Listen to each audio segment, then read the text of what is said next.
Hello everyone, ಎಲ್ಲರೂ ಹೇಗಿದ್ದೀರಾ? ನಾನಂತೂ ಚೆನ್ನಾಗಿದ್ದೀನಿ. ನೀವು ಎಲ್ಲರೂ ಚೆನ್ನಾಗಿದ್ದೀರಾ ಅಂತ ಭಾವಿಸ್ತೀನಿ.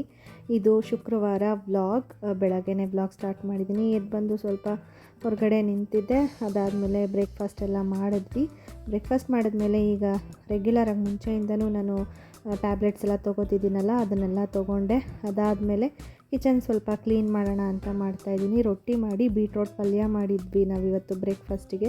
ಸೊ ಹಾಗಾಗಿ ರೊಟ್ಟಿ ಎಲ್ಲ ಮಾಡಿದ್ರೆ ಸ್ಟವೆಲ್ಲ ಸ್ವಲ್ಪ ಜಾಸ್ತಿ ಗಲೀಜಾಗುತ್ತಲ್ಲ ಅಂದ್ಬಿಟ್ಟು ಅದನ್ನೆಲ್ಲನೂ ಕ್ಲೀನ್ ಮಾಡ್ಕೋತಾ ಇದ್ದೀನಿ. ಹಾಗೆ ಈಗ 3rd ಟ್ರೈಮಿಸ್ಟರ್ ಪ್ರೆಗ್ನೆನ್ಸಿನಲ್ಲಿರೋದ್ರಿಂದ ನನಗೆ ಸ್ವಲ್ಪ ಹೊತ್ತು ಆದಮೇಲೆ ಒಂದೊಂದು ಕೆಲಸ ಆದಮೇಲೆ ರೆಸ್ಟ್ ಮಾಡೋದು ಅಭ್ಯಾಸ ಆಗಿಬಿಟ್ಟಿದೆ. ಅಂದರೆ ಟಯರ್ಡ್ ಫೀಲ್ ಆಗಿಬಿಡುತ್ತೆ. ಸೊ ಹಾಗಾಗಿ ನಾನು ಏನೇ ಒಂದು ಕೆಲಸ ಮಾಡಿದ್ರೂ ಮಧ್ಯ ರೆಸ್ಟ್ ಮಾಡ್ತೀನಿ. ಇವಾಗ ಕಿಚನ್ ಕ್ಲೀನ್ ಮಾಡಿದ್ದಾಯಿತು. ಮನೆ ಕಸ ಗುಡಿಸಿ ನೆಲ ಒರೆಸೋಣ ಸಿಂಪಲ್ಲಾಗಿ ಅಂದ್ಬಿಟ್ಟು ಕಸ ಗುಡಿಸಿ ನೆಲ ಒರೆಸ್ಕೊತಾ ಇದ್ದೀನಿ. ಅಮ್ಮನ ಹೆಲ್ಪ್ ಕೂಡ ತೊಗೋತೀನಿ.